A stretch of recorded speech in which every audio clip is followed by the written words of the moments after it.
When the XUV 300 was launched, it led its segment. Be it performance, be it handling, be it features, be it the occupant space, the width, it really led its segment. But over time, the rivals caught up and there were features like digital instrument console, bigger central screens and what have you. Q 2024 and Mahindra have tried to bring the XUV 300 up to speed and rebadged it also as the XUV 3XO. Have they succeeded in fending off the competition? Is it the best car in its segment? Let's find out.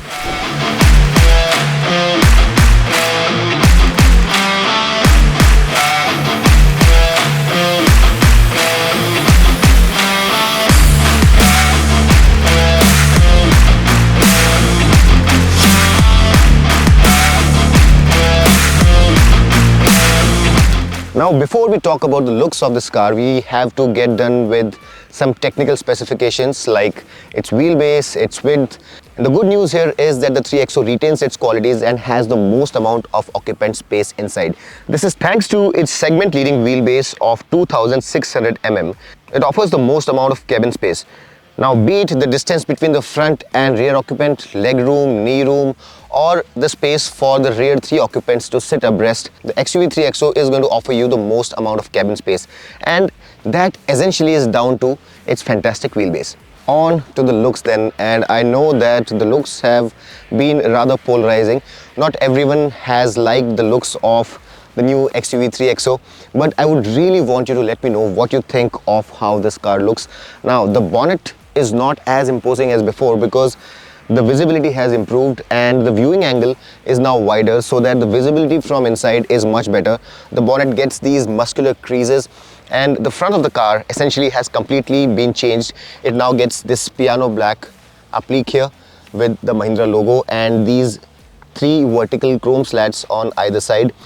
360-degree camera right here and the lower bumper here with some interesting design elements. Now, if you come towards the headlights, you have this really interesting DRL shape and you have this LED projector lamp, this chrome insert here, and you also get a fog lamp. You also get front parking sensors, and if you look closely, you'll see that there is a camera there. So now it gets level 2 ADAS features with camera and radar based systems. So it now is one of the most advanced cars in its class with a full suite of level 2 ADAS features.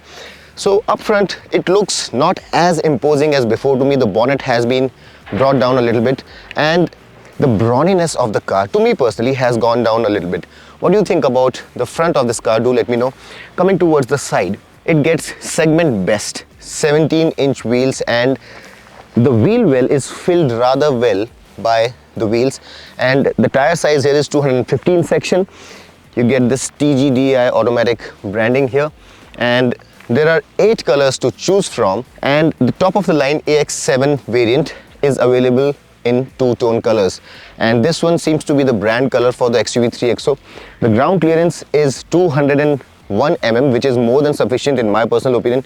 You get body colored door handles, you don't have chrome here, and you also get this roof rail which is painted in black. What you also get is the segment's largest sunroof, which Mahindra likes calling the sky roof, and its length as well as the width is the best in segment. The signature haunches of the XUV 300 have been kept intact, and you also get this really thick C-pillar as well. What the XUV 3XO misses out on though is a shark fin antenna. You won't get a shark fin antenna here.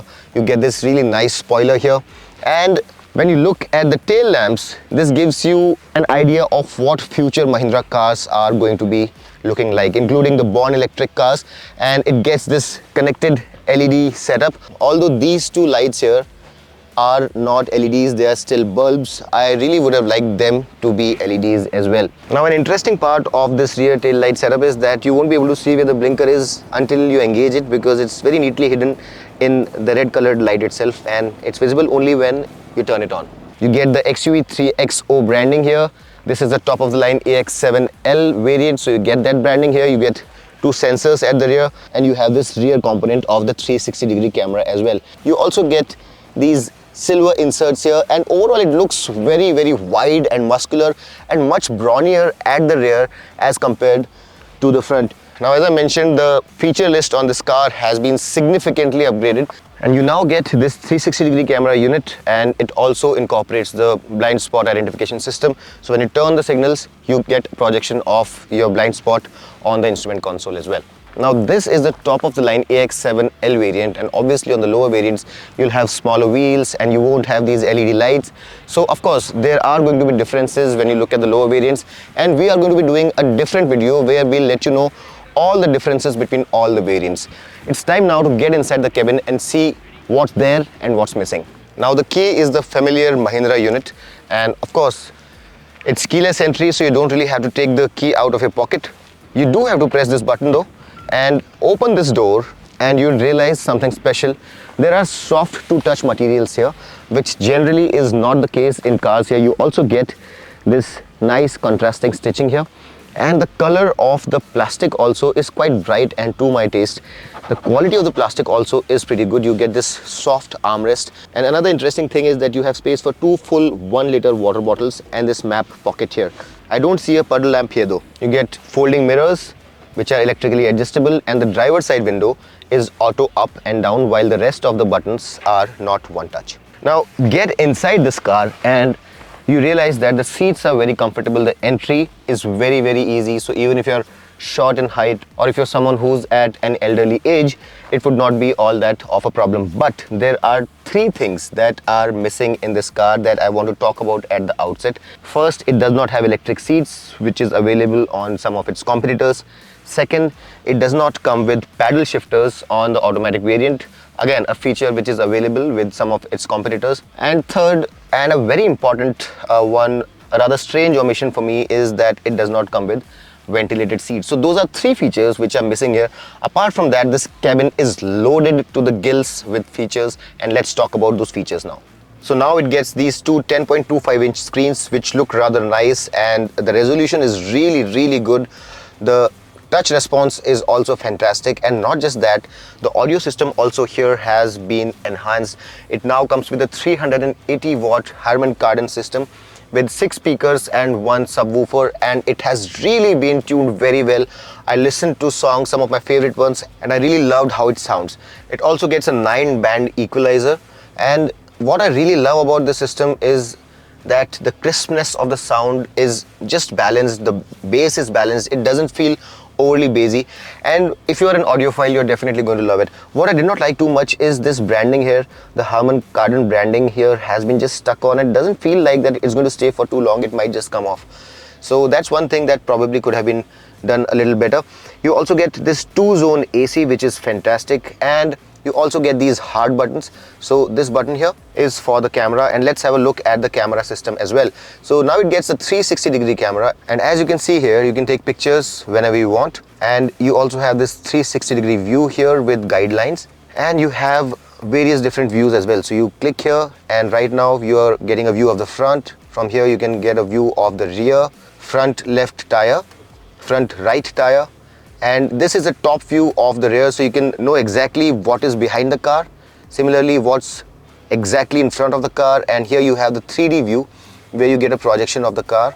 This is not the clearest of the views that I've seen, but I think this is par for course. In this segment you don't have any better offerings.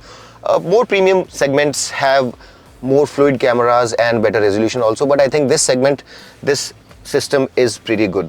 Now the rest of the screen here is the familiar Mahindra unit, and you have onboard navigation also, which is fantastic. Some of the cars in the segment don't have onboard navigation. You also have some applications, and you can choose from any of these applications.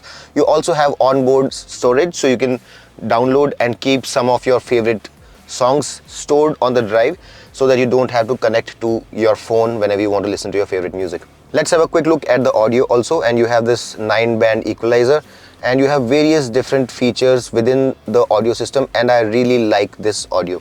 Now the button layout on the central console has been kept more or less the same. I would have wanted these slim buttons to change, although the quality seems to have gone up, but I don't quite like this layout, and generally this probably could have been made a little bit more modern, because this is such a huge upgrade. So you get drive modes now. You have the zip, zap and zoom modes, and it also changes the steering weight. So in the zip mode, you have the lightest steering, and in the zoom mode you have the heaviest steering.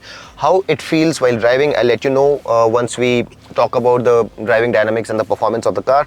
Apart from that, as I mentioned, you have these two knobs for changing the temperature, and you have this button here for the flow control and all the rest of the controls. Then you have this type A and type C USB. The type C USB is really a fast one.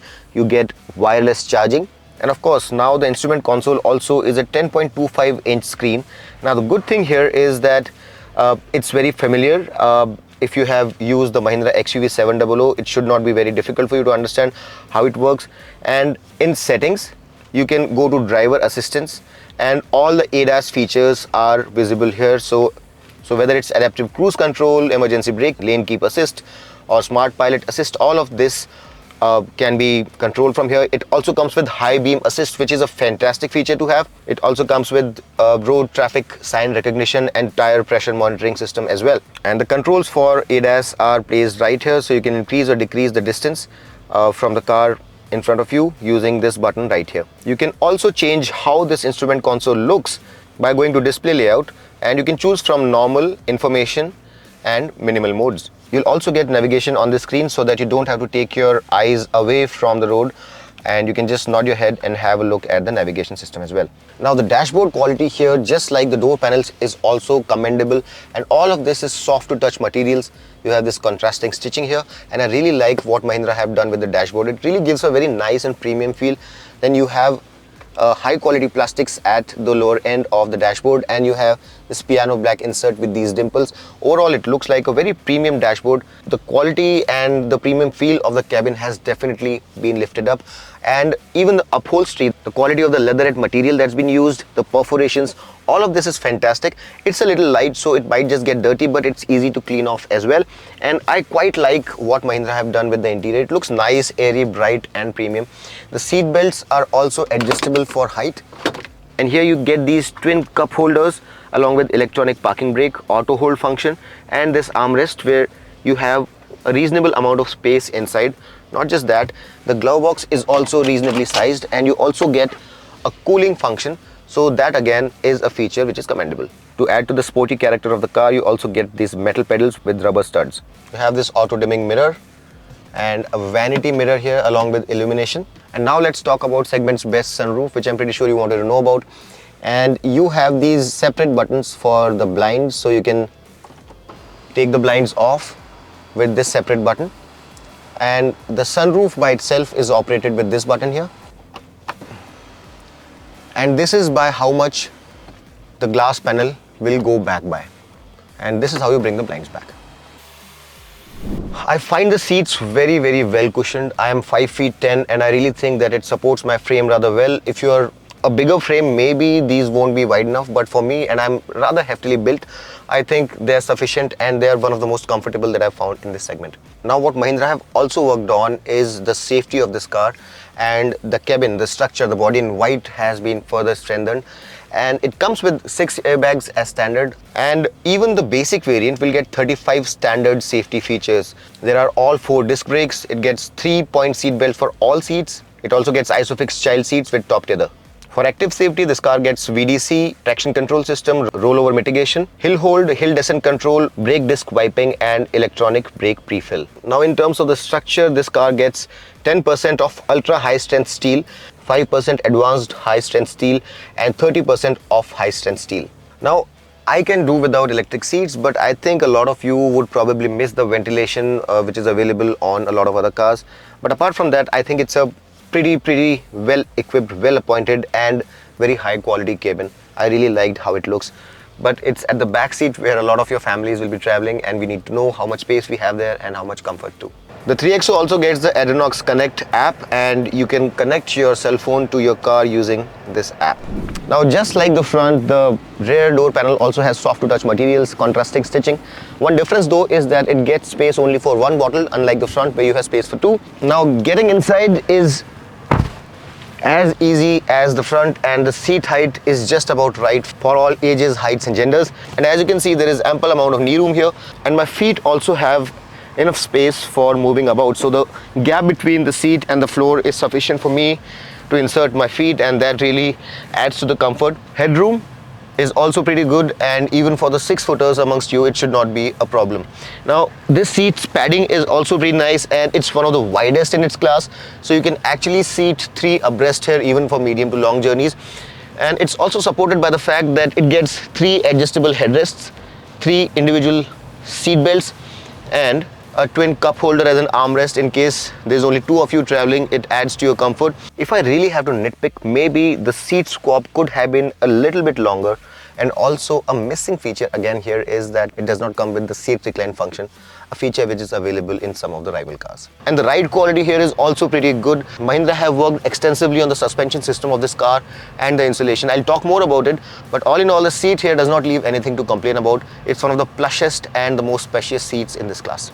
You get AC vents, a Type-C USB socket, and some space for your cell phone, as well as a 12-volt power socket here.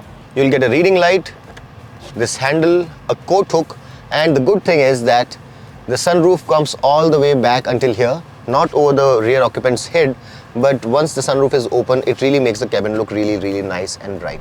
On to the boot then, something which was never the strong suit for the Mahindra XUV 3XO, and now with the 3XO, the boot space has been improved, but Mahindra is still not claiming that it has the best-in-class boot. But the one very good thing about the 3XO is that it comes with a 60/40 split seat for all the variants, so you always have the flexibility of dropping one of the 2 seats down in case not all 4 passengers are traveling together. You also get this hook here. And in terms of specifics, if you load this boot up until this point, Mahindra claims that this car has a storage volume of 295 liters as opposed to Nexon's 290 and Venue's 293. Now, if you were to load this up all the way until here, Mahindra claims that the boot space in that scenario will be 364 liters as opposed to Nexon's 374 and Venue's 411. So for loading the car until here, what Mahindra claims is this is par for course, and they have not provided a number which others provide, and their way of measuring is a little bit different. But according to them, if you were to load this car up until this point, the boot space here would be equal or better than its immediate competitors. The loading area is quite deep though, and you really have to pull things out and you cannot slide them out like in some other cars.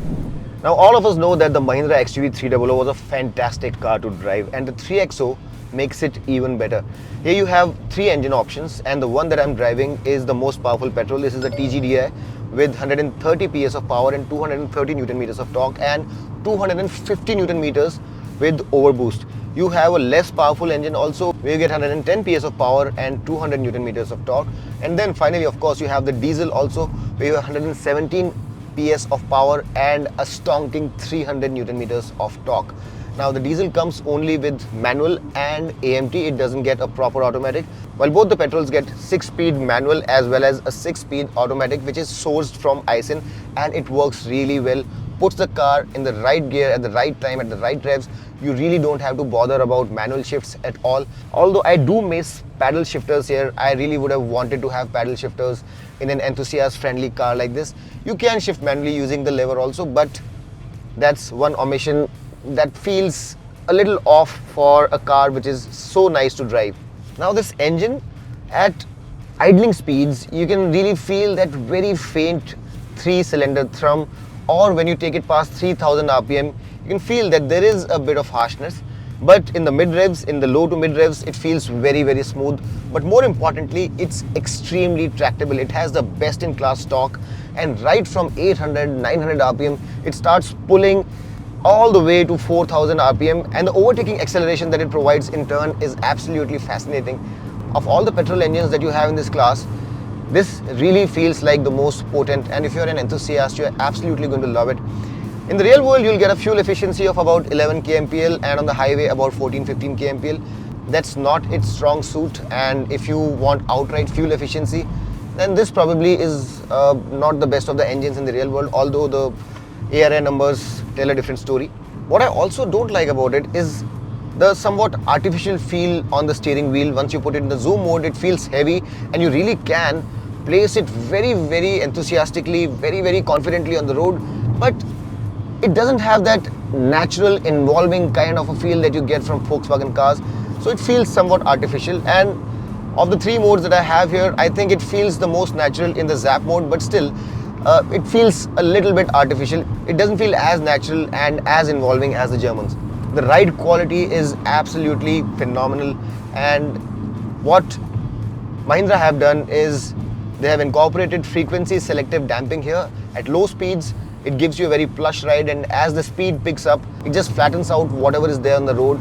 And while it's slightly firm, I won't call it overly cushy. It's slightly on the firmer side, but it's never uncomfortable. And if you're traveling with family, the more you load it up, the better it feels. It's really at speed where the XUV 3XO feels at home, and for those of you who like driving their cars at a brisk pace, it really would bring a smile to your face. Another very important thing that I want to mention here is the fantastic insulation that this car has, probably the best in class. And the only noise that you'll hear inside the cabin is a bit of tire noise coming in, but the ambient noise, wind noise, all of that has been fantastically cut out, and it has to be one of the most well insulated cabins in its class.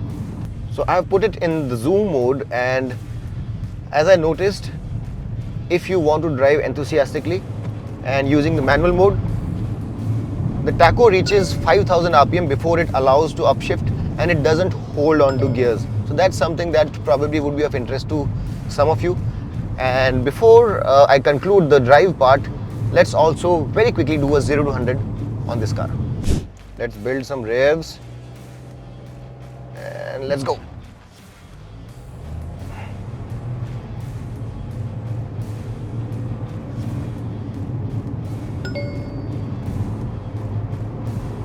And we are through. You'll be able to see the 0 to 100 time on the screen right now. So that's that, guys. I really think that it's a fantastic car to drive. I would have wanted a little bit more involvement from the steering wheel, and also the fuel efficiency probably could have been a little bit better.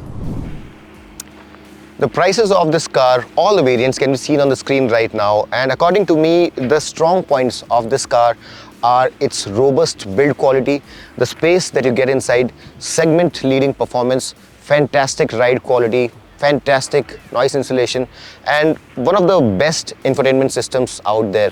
There are obviously a few misses, but again, it also has some features that a few other cars in the segment don't, like, the biggest sunroof in its class. So if you're looking for something which is very substantial, something that drives very well, I think this car makes a lot of sense. So if you can have a look at the variants of this car and compare it with the variants of some other cars, you'd see that for any given price point, this car is offering more value. Of course, ventilated seats is a big miss, but if you put that aside, I really think that Mahindra have done a solid job with this car, for whom solid engineering, performance, ride, handling, insulation, things that really matters. I think this is a solid performer. Another very, very technically correct product by Mahindra.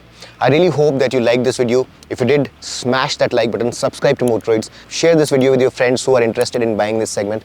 And until next time, this is your friend Amit Changani signing off. Drive hard, drive free, and drive safe.